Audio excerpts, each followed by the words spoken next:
Hello everyone, I'm Pastor Noel Schoonmaker here at Second Baptist Church of Richmond with 5 minutes on Matthew's Gospel. Ready?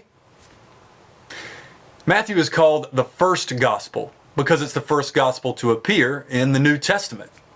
It was the church's favorite Gospel from early times. Although New Testament writings appeared in different orders in the ancient manuscripts, and the Gospels appeared in different orders too, Matthew was always first. Another reason Matthew comes first is that its many explicit links to the Old Testament scriptures make it an excellent transitional book from the Old Testament to the New Testament. Especially helpful in this regard is Jesus' statement in Matthew 5:17. Do not think that I have come to abolish the law or the prophets. I have come not to abolish, but to fulfill. In terms of literary style, Matthew uses fulfillment citations to show that Jesus fulfills Old Testament scriptures.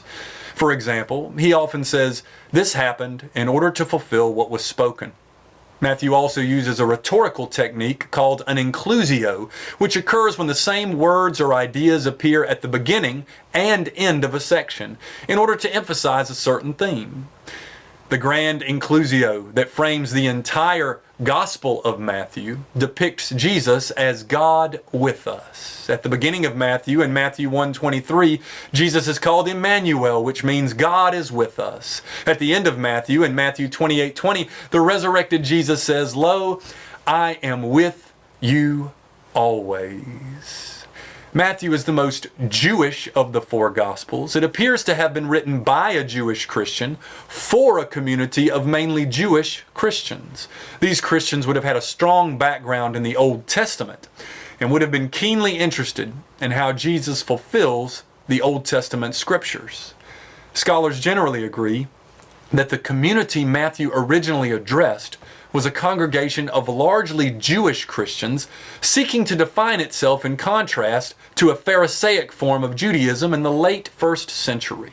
This makes sense of the paradox that Matthew is the most Jewish of the four Gospels, yet also the most critical of Judaism, especially Jewish leaders such as scribes, Pharisees, and chief priests. One thing to notice in Matthew is that there are 5 large blocks of Jesus' teachings. There's the Sermon on the Mount in chapters 5 through 7, the instructions to disciples in chapter 10, the parables of the kingdom in chapter 13, the instructions for the church in chapter 18, and the end times discourse in chapters 23 through 25. These 5 major blocks of teaching parallel the first 5 books of the Old Testament known as the Law of Moses. In Deuteronomy 18:15, Moses said, "The Lord your God will raise up for you a prophet like me from among you, from your countrymen. You shall listen to him." Matthew shows that Jesus is the prophet like Moses who fulfills this scriptural promise. First, both Moses and Jesus escape wicked kings in their infancy. Moses escapes Pharaoh and Jesus escapes Herod. Second, both Moses and Jesus come out of Egypt. Moses comes out of Egypt in the Exodus, while Jesus comes out of Egypt after Herod's campaign of infanticide. Third, both Moses and Jesus come through water with God's favor. Moses comes through the Red Sea, while Jesus comes through the Jordan River in his baptism.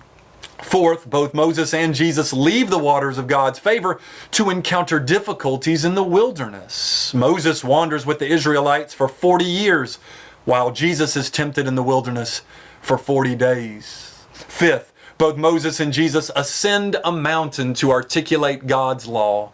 Moses gives the 10 Commandments and Jesus gives the Sermon on the Mount. Sixth, both Moses and Jesus issue 5 major teachings. Moses in the first 5 books of the Old Testament, and Jesus in his 5 big blocks of teaching. Seventh, both Moses and Jesus set people free from bondage. Moses brings the Israelites out of slavery in Egypt, while Jesus sets people free from sin. That's good news.